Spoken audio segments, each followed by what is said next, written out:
Good morning, everybody.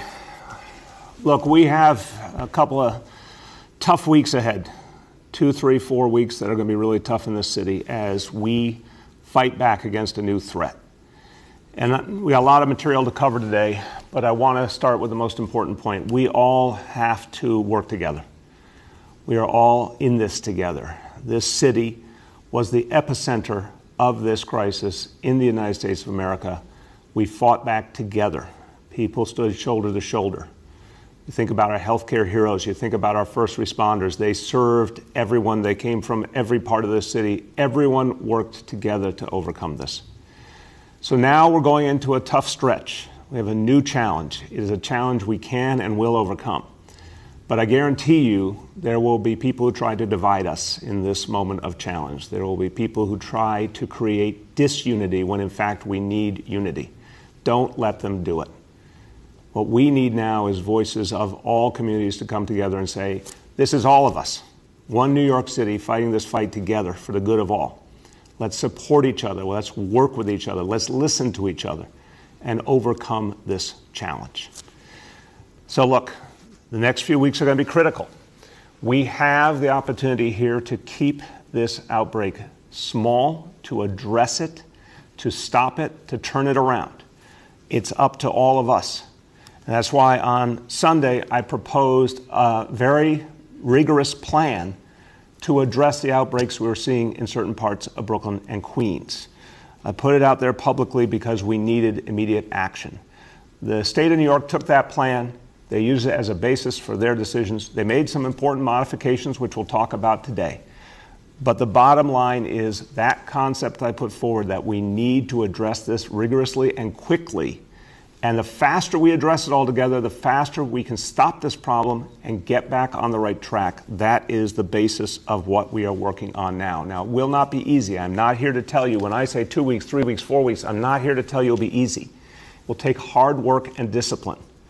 And certainly there will be sacrifice. And I feel for anyone in the communities affected whose livelihood is going to be put on hold, that's a huge problem. And I do feel tremendous empathy for the small business owners whose businesses will be shut for a period of time. I feel empathy for all the parents who want their kids in school.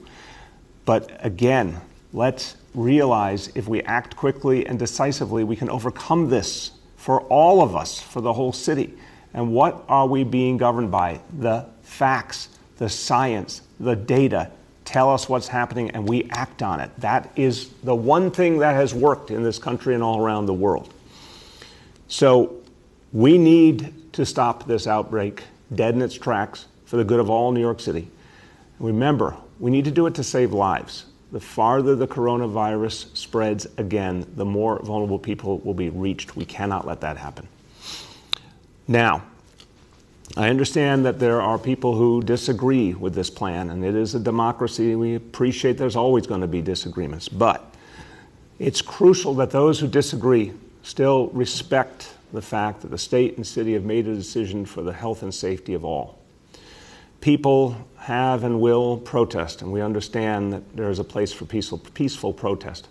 But the NYPD will not tolerate people doing harm to others. There will be no tolerance for assaults, for damage to property, for setting fires. Anything like that is unacceptable. And when the NYPD makes clear to anybody that they need to act in a way that's appropriate given the challenge we're facing, you must adhere to the instructions of the NYPD. If you don't, as in every other situation in this city, there will be consequences. The NYPD will give people warnings, will make the ground rules clear, but people have to follow those ground rules, or else, again, consequences come next. Now, for us to overcome this, we're going to have to do some things we haven't done before. So we are dealing now with a new approach, the zones that the state has put forward. And this is based on the information that our health department derived, which originally we proposed in the form of zip codes. The state has come up with a new model. I'm going to go over that now. And we're going to act quickly to implement this with the state. Now, again, this was based on the facts that developed over many days, the data, and what the state has put forward is cluster areas, color-coded, Southern Brooklyn is 1, 2 in Queens, 1 in the Forest Hills Rego Park area, another in the Far Rockaway area. Designations red, orange, and yellow. We'll go over this. I know the governor will be speaking to it in more detail later as well. I want to note that the state maps do not include 2 areas that we remain concerned about, Crown Heights and Williamsburg in Brooklyn. So our health department continues to monitor those situations very closely. We have seen, unfortunately, the aggressive spread of COVID in those neighborhoods. We're going to keep working in those areas with the community, with all of our tools to make sure that we keep the situation contained in those parts of the city. And we're going to continue to discuss Crown Heights and Williamsburg with the state to make sure that we're taking every precaution to stop the spread of COVID in Brooklyn and Queens. Now, the red zones. The idea in the red zones, these are areas with the biggest problem. And it is crucial in those areas that non-essential businesses be closed. This is very much like what we experienced back in March, April, the worst of this when we had to reduce the level of activity greatly. In that case, it was the whole city. In this case, it's in particular areas. The closures will continue for a minimum of 14 days. And this is the concept the state has put forward. What I originally proposed was a 14-day way out of a specific designation or a 28-day. The state is starting with the 14-day measure and a reevaluation after 14 days.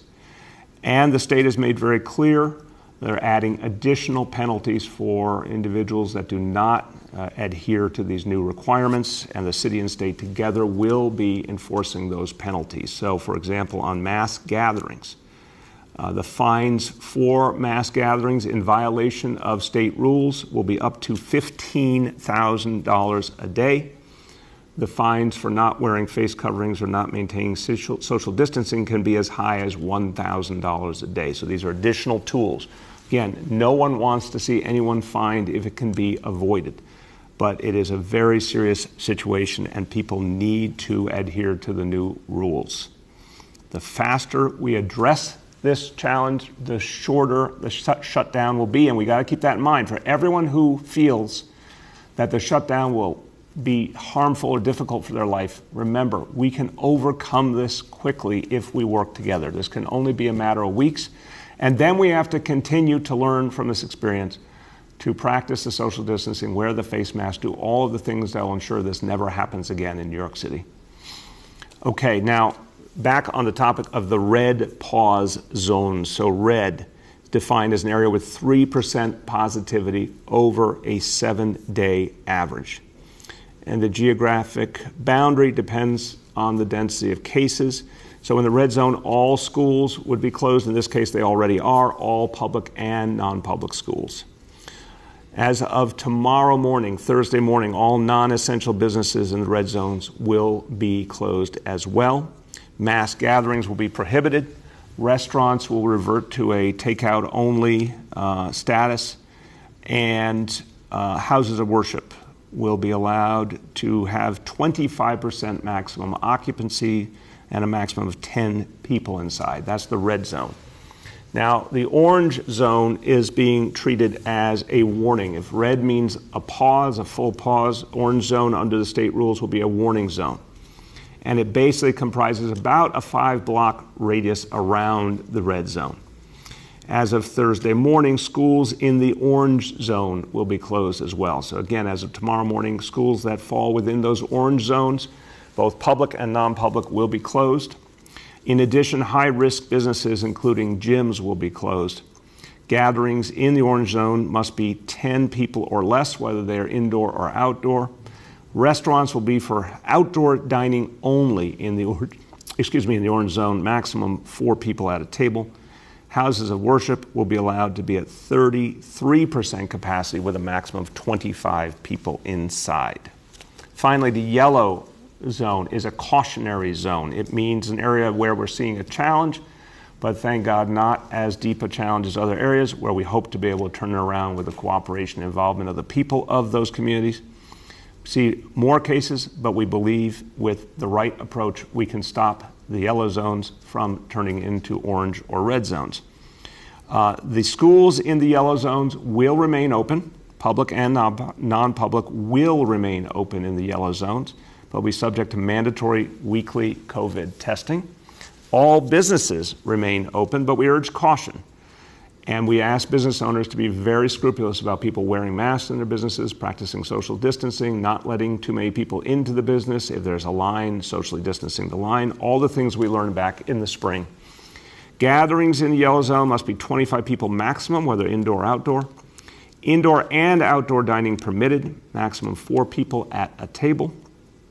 And houses of worship will be allowed to have up to 50% capacity in the yellow zones.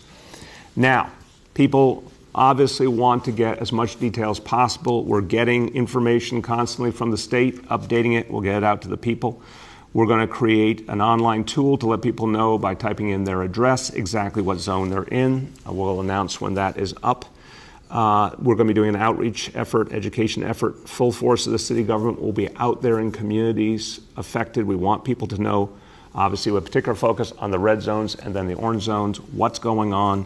We immediately will have 1,200 personnel on the ground today. In addition to the state enforcement teams, we'll keep increasing that number as needed. We are bringing in canvassers as part of the Test and Trace Corps to go out and provide information to communities and focus on business corridors. Department of Transportation is reaching out to all the participants in open restaurants in the red and orange zones to update them. Small business services and the nightlife office will be reaching local chambers of commerce, community groups, business improvement districts to update them. The NYPD and Department of Transportation will put up electronic signage to announce the new restrictions at key intersections in the affected areas. Also, New York City Office of Emergency Management, will be taking action, doing robocalls to all households in the red and orange zones regarding the restrictions and, of course, where to get tested. We're going to keep reminding people how important it is to get tested so we get a real look at what's happening and hopefully start to see the turnaround in these communities. So robocalls to all affected households, robocalls to affected businesses and houses of worship. We'll be sending out text updates to everyone signed up for Notify NYC, and anyone who wants those updates should sign up for regular information. And this will take a lot of education and outreach, but also a lot of enforcement. We'll be working closely with the state. We'll increase the number of inspectors because of the number of areas we need to reach. Obviously, the police department will be playing a crucial role here. And all of the closures have to be addressed. The gatherings have to be addressed. Mask wearing. We'll be working on all these fronts. But obviously, given that we have now for weeks been warning of this potential, we hope and believe the vast majority of residents of these communities will join us in addressing the problem, will follow these rules as people have all over New York City, and will help us overcome this challenge quickly. Now, we're concentrating testing in these areas, so we've performed over 10,000 plus tests in the last week in these zones. And we'll be expanding testing capacity in the red and orange zones. So important that people get tested. I want to emphasize, we have to get the maximum number of people tested in the red and orange zones. It is free. I'm going to keep saying that. It is free. It is safe. It is quick. There are locations all over. This is one of the ways that we speed ourselves out of this challenge, is to make sure we're getting a clear look at what's happening. The more people get tested, the better. So please, in these areas and throughout New York City, please get tested. Go to nyc.gov/COVID test for locations, or call 212-COVID-19, and you'll get locations. There are locations all over the city, 200 plus locations, specialized testing going on in the key communities, always free, always quick, easy. You will get your results quickly, and we can help move all of us forward with this testing. Let me go over today's indicators. And this, again, is now for the whole city of New York. Number one, daily number of people admitted to New York City hospitals for suspected COVID-19. The threshold is 200 patients. Today's report, 79 patients, with a positivity rate confirmed at 23.7%. Number two, new reported cases on a 7-day average. The threshold is 550 cases. Today's report is 512. Number three, percentage of people testing positive citywide for COVID-19, threshold 5%. Today's report is 1.39% citywide. And the 7-day rolling average citywide, today's report is 1.74%. So again, Many parts of the city continue to do well, but we all have to work together to keep it that way. A few words in Spanish. Estamos enfrentando graves brotes de coronavirus en áreas de Brooklyn y Queens. Para contener los brotes, el Estado de Nueva York va a cerrar todas las escuelas y negocios no esenciales en las zonas rojas por al menos 2 semanas, a partir de mañana jueves. Eso es difícil, pero todos en nuestra ciudad deben seguir las nuevas reglas para evitar que el virus regrese.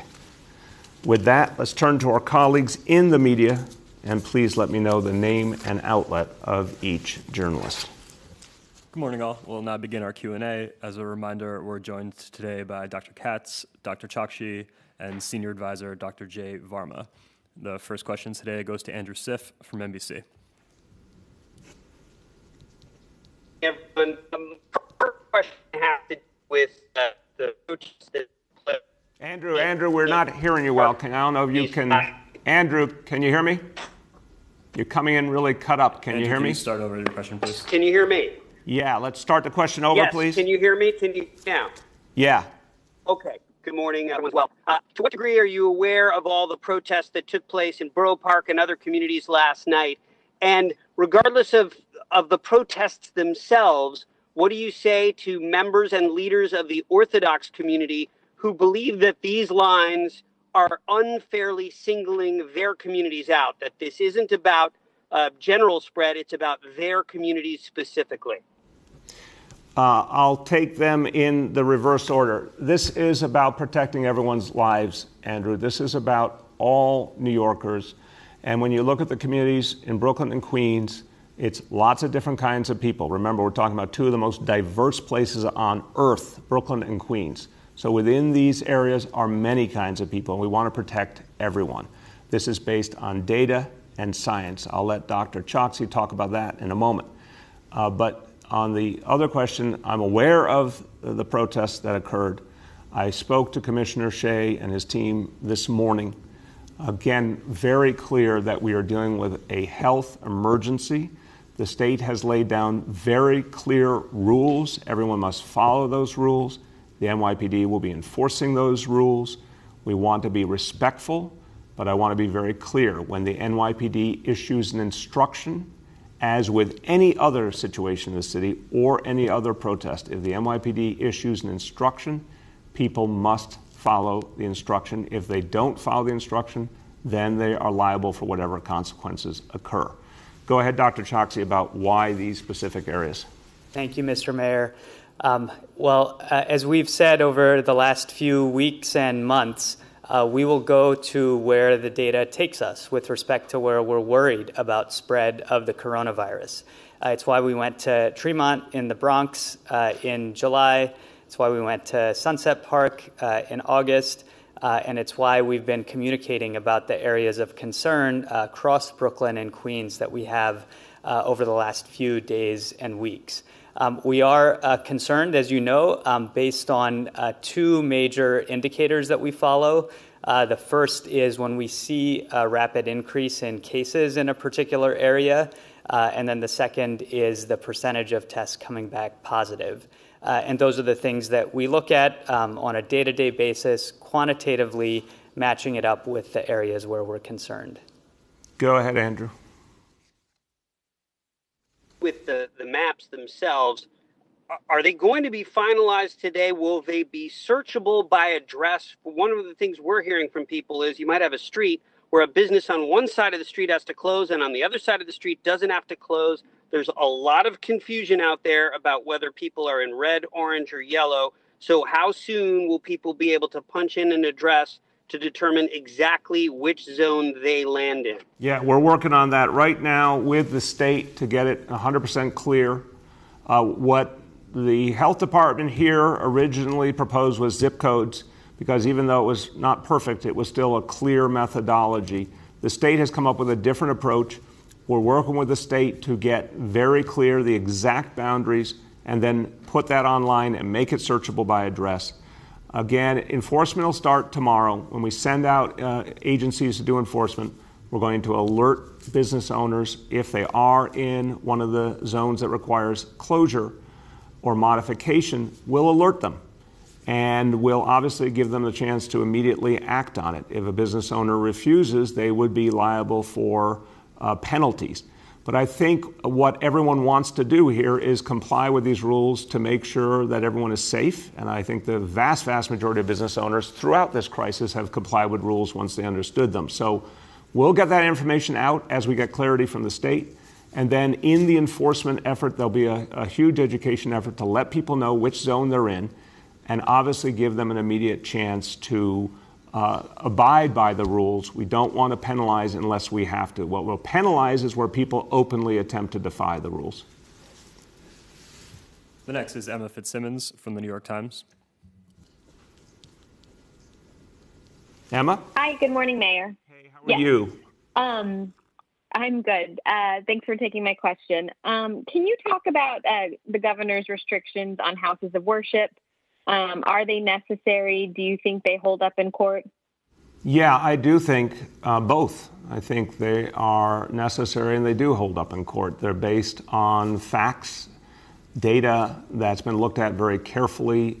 We warned people well over a week ago that we were entering into a dangerous situation. We need to do this for the good of everyone. Now, I want to emphasize, Emma, in the spring, leaders in all communities, all faiths, and I commented many times on this, really admirable efforts by faith leaders across the spectrum, telling their own congregants how important it was to stay home, turning to other types of approaches for worship, and really respecting the fact that this was about the health and safety of the communities they represent. I expect we'll see that again, that the vast majority of leaders will want to be part of the solution for the health and safety of their own communities. So we know that we've got to get out of this, and we've got to get out of it quickly. No one wants to see a full resurgence, a second wave in New York City. If we get a second wave, then a lot more will be shut down for a lot longer. No one wants to see that. So I think the governor's plan is the right one, and we will work with the state to enforce it. Go ahead, Emma. Thanks. And a non-COVID question really quickly. Can you talk about the announcement today regarding rezoning Soho? I've already gotten an email saying that the plan would create super luxury housing in out-of-scale high-rises. So there's already some criticism brewing. Can you talk about why the rezoning is important to you and about some of that criticism? Well, as I've said over the last few weeks, the rezonings that we will emphasize are the ones sponsored by the city of New York. There's 15 months left in this administration. There's important work to do in terms of development that actually produces for communities and for the good of all, not just for a few developers. So again, a private application is one thing, but a publicly sponsored rezoning is a different one. We're moving forward with Governor's Island. That is going to be crucial to the future of the city as what we hope will be the global focus, the global headquarters for addressing climate change. We're moving ahead with the Gowanus area in Brooklyn, area where we can produce a lot of affordable housing and protect jobs. In Soho, NoHo, you're talking about an area that has very little affordable housing. We have an opportunity here to create affordable housing, to bring to an area that has been upper income a greater mix of New Yorkers and to create more balance, which is something I believe in fundamentally. We have an opportunity to help ensure that there will be jobs in the community in terms of retail, which is an area that has really been struggling throughout New York City, and we need clearer rules to help retail stores survive. So this is a rezoning that's been proposed to really create substantial community benefit. And there's a lot of support on the ground for the idea that there needs to be affordable housing in every community, including those that are upper income. They also need to have affordable housing in those communities, and that's what this will achieve. Go ahead. The next is Shant from the Daily News. Yeah, good morning, Mr. Mayor. I know you said that assaults will not be tolerated while people are protesting the new restrictions. I wanted to ask about a specific incident reported last night in which a photographer was said to have beaten unconscious by a crowd. Are you aware of that specific incident? And just any thoughts on any additional thoughts on preventing the situation from spiraling out of control? Yeah, Shant, I am aware of the incident. I spoke to the police commissioner about it earlier today. Look, just assault is not going to be accepted. Assault on anyone, ever. And I want to make very clear to everyone, even folks who disagree with these new rules to get us out of this crisis, respect the laws, respect the specific instructions of the NYPD. And if anyone doesn't, there will be consequences. So if anyone commits an act of assault, of course there'll be consequences for those who are found to have perpetrated that act. But I think what people have to understand here is this is a very, very sensitive moment for the future of all of New York City. If we right now respect these new rules and quickly work together, we can overcome this problem in a matter of weeks. And then communities can go back to where we were just weeks ago, which was actually very good compared to what we experienced in the spring and was the beginning of our restart. We want to keep that restart going, but we need everyone to be a part of it. And that's what I'm going to keep reminding people of. Go ahead, Sean. Yeah, thanks for that. Switching gears a bit, I wanted to follow up on some remarks you made on the Brian Lehrer show last week. I recall you said regarding faulty ballots that were sent to Brooklyn, you said the vendor who sent those ballots out should be investigated. Can you say if the city is pursuing an investigation itself, and or has your administration requested state or federal authorities to launch an investigation? I will get the latest shot on what might be undertaken. This is an area where I have to check with the law department on what the follow-up has been and whether this is an area that's appropriate for department investigation to look at the city level or whether it requires state action because it's regulated. The Board of Elections is regulated by the state, not the city. But we will get you an update on that today. The next is Rich Lamb from WCBS 880. Hi there, Mr. Mayor and everybody on the call. Mr. Mayor, so crowds are burning masks in the street. It seems like a clear message and a possible threat to public health.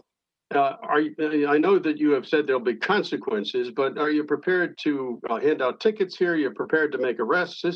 Seems like a very serious thing. Yeah, I appreciate the question, Rich. Clearly, again, we have to get everyone to understand the seriousness of these new rules. So we're going to be enforcing across the board.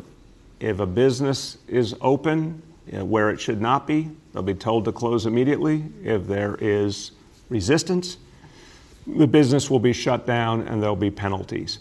If people refuse to wear masks, there will be penalties. Across the board, this is what we're going to have to do. We understand the frustrations that people are feeling because no one wants to see us have to go back towards the restrictions that we had in the spring, but unfortunately they are necessary. And they're necessary here in Brooklyn and Queens, and as you saw yesterday, they're necessary in other parts of the state as well. We have to stop this problem from growing. We have to stop a resurgence of this disease.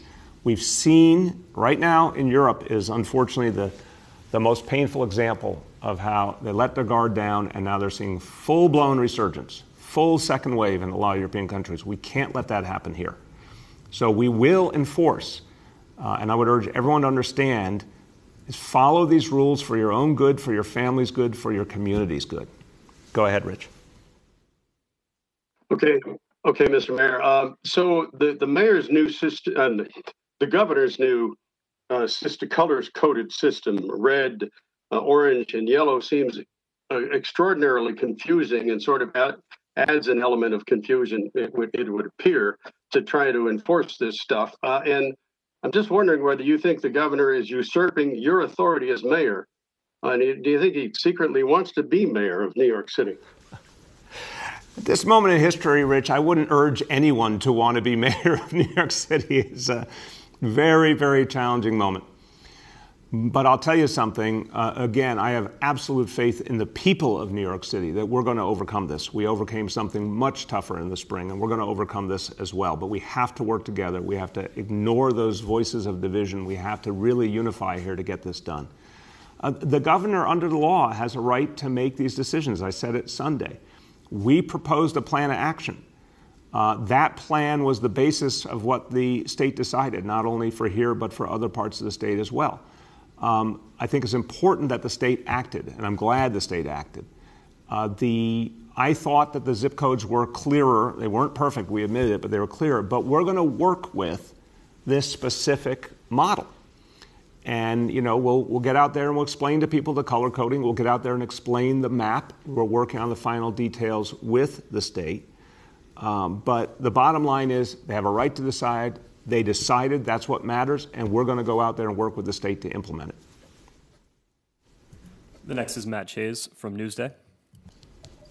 Hey, good morning, Mr. Mayor. How are you? Good, Matt. How you doing? I'm doing all right. I have two questions. The first is, can you detail your plan, if you have one, to check whether houses of worship in the zones aren't secretly being attended in defiance of the rules? Well, Matt, obviously these are new rules now. We're going to go out there, make sure everyone understands them, and then go and enforce. You will remember, Matt, back in the spring, again, we had an outstanding cooperation in all faith communities. And you'll remember there was a point where the vast majority of houses of worship, in fact, had fully shut down. We're not even talking about, small groups. We're talking about people had shut down entirely across the board. And then there were a few houses of worship in different faiths, but very few, that tried to open up and do services anyway. No matter how bad the situation was in the city, they tried to defy the rules. We sent out enforcement to those houses of worship to shut them down. So we have history of doing this across different faiths. But it was rare because the vast majority of faith leaders understood that they needed to follow the rules. And I expect that again. I think you'll see overwhelmingly adherence to these rules. Go ahead. And on a different topic, you said this morning, a couple minutes ago, that there would be consequences for arson, assault, battery, etc. Why were there no arrests last night? And do you think the NYPD made the right call in not arresting people who were burning things, attacking people, et cetera? Yeah, again, first of all, the NYPD in every situation works with the specific reality, the specific facts. Clearly, when the NYPD sees something that they believe is worthy of a summons or arrest, they proceed to do so. And that will be the reality going forward. I haven't spoken to the commissioner about every detail of what happened last night, but I did speak to him about the approach that will happen going forward, and it's quite clear if large numbers of people are gathering, there will be a large police response. There will be ample information and education. People will be told very clearly how they need to comport themselves. NYPD will give clear instructions, and if people don't follow those instructions, there will be consequences. The next is Julia Marsh from The Post. Hey, good morning, Mr. Mayor. I hope you're well. Just following up on that, you've said that there's no tolerance for setting fires, for harm to others. There's video after video of fires in the streets, of a man being beaten unconscious for advocating wearing a mask, of that journalist getting harassed. I mean, what kind of message does it send about following the rules if there were no consequences last night? And does this lack of action by the NYPD invite the governor to take over enforcement? No to the last question, Julia. Of course not. NYPD is the finest, strongest police force in the United States of America. They can enforce on this situation. They've dealt with much, much tougher situations, I assure you. This is an emerging new reality. Obviously, it's important to make adjustments to any new reality. The individual who's assaulted, if charges are pressed, there will be consequences for perpetrators once they're identified, as in any other assault. And certainly going forward, if anyone's assaulted, the perpetrators will be held accountable. If anyone sets a fire, that will be grounds for consequences. You will see it very clearly. Go ahead. How is this an emerging new reality if you're supposed to have been wearing masks for months and you're never supposed to set fires in the street? And I wonder if the sheriff's office is still taking the lead on these enforcement issues, or is it the police now? We're going to be using all agencies because of the magnitude of the area we have to cover. Sheriff's Office, Office of Special Enforcement, other agencies did an outstanding job when we were dealing with pinpoint realities. We're now dealing with a large geography. Obviously, they'll be involved. NYPD will be involved. What is different is new rules and people reacting to new rules. That is a new reality. And we're going to address it very forthrightly. Commissioner is very clear that there will be consequences for anyone who does not follow NYPD instructions or anyone who breaks the law. It will be quite visible and clear. We have time for two more for today. The next is Yoav from the city. Hi, Mr. Mayor. I might not be in a great spot to talk, but hopefully you can hear me. Yeah, no, we can hear you okay, Yoav. Okay. I wanted to ask about the, you said last week that the NYPD wrongly arrested legal observers at the June 4th Bronx protest. I'm just wondering, when did you learn of those arrests? And I guess what have you done to get to the bottom of why it was allowed to happen?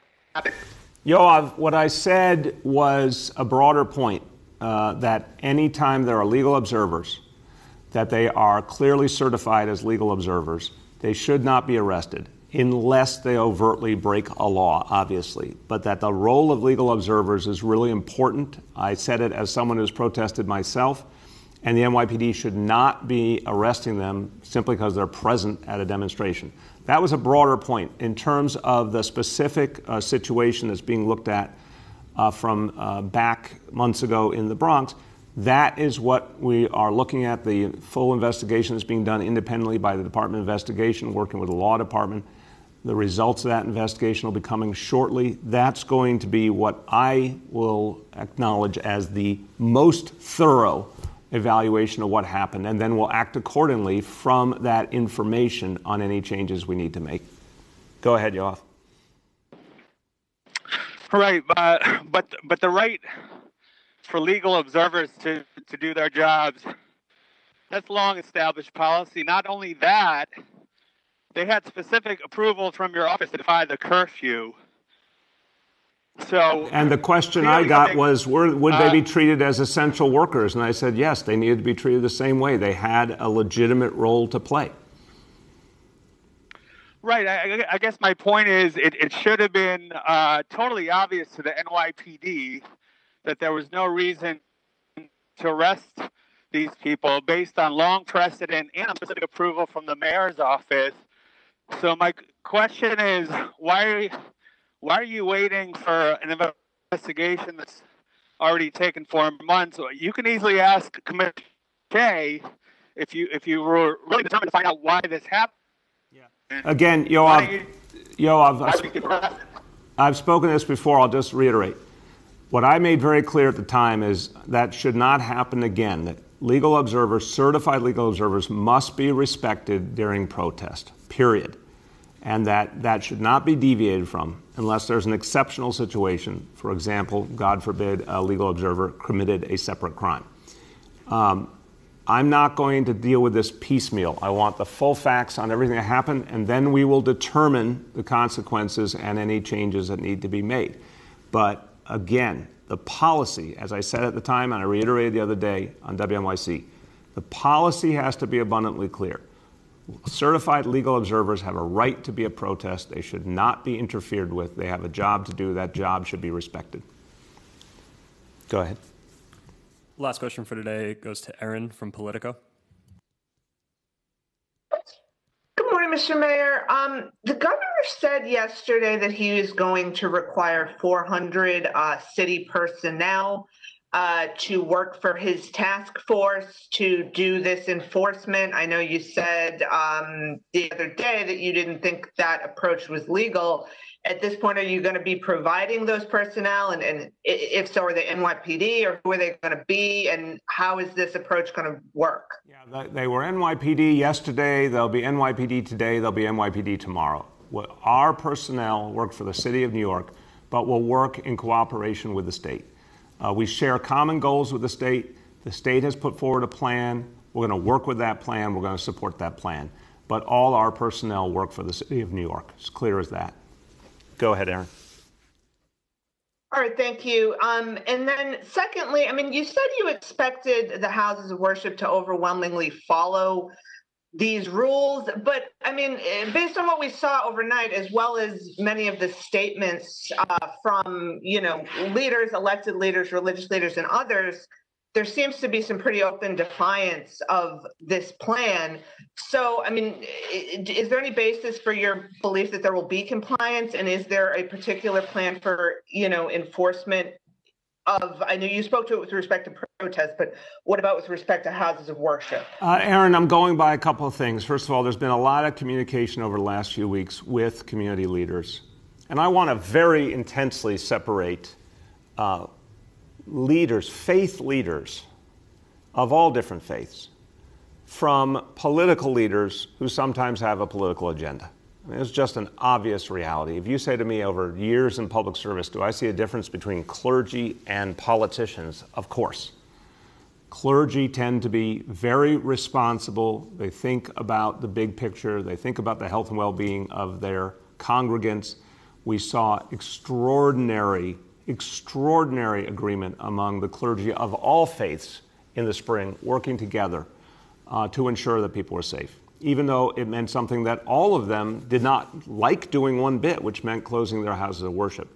Here we're talking about houses of worship still open, but with restrictions.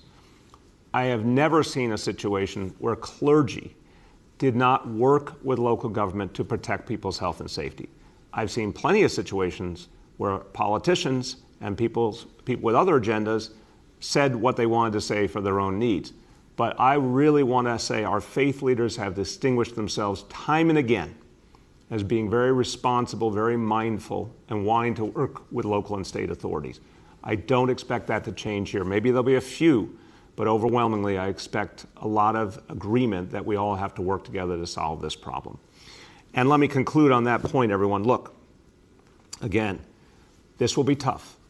It's really important for people to understand we're going through a tough time now in certain parts of the city. We're all going to work together to overcome that challenge. We are not going to let it overtake New York City. We still have time, and we certainly have the wherewithal to stop a second wave from hitting New York City. But everyone has to take it seriously. Everyone has to work together. Everyone has to be committed and disciplined. And if you hear voices of division, if you hear coronavirus denialists, if you hear people out for their own agenda and trying to hurt everyone else, stand up to them. We have to stay unified to overcome this challenge.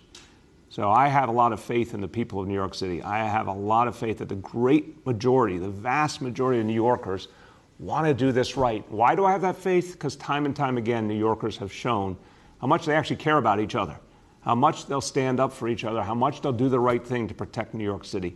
And we're going to do it again. Thank you.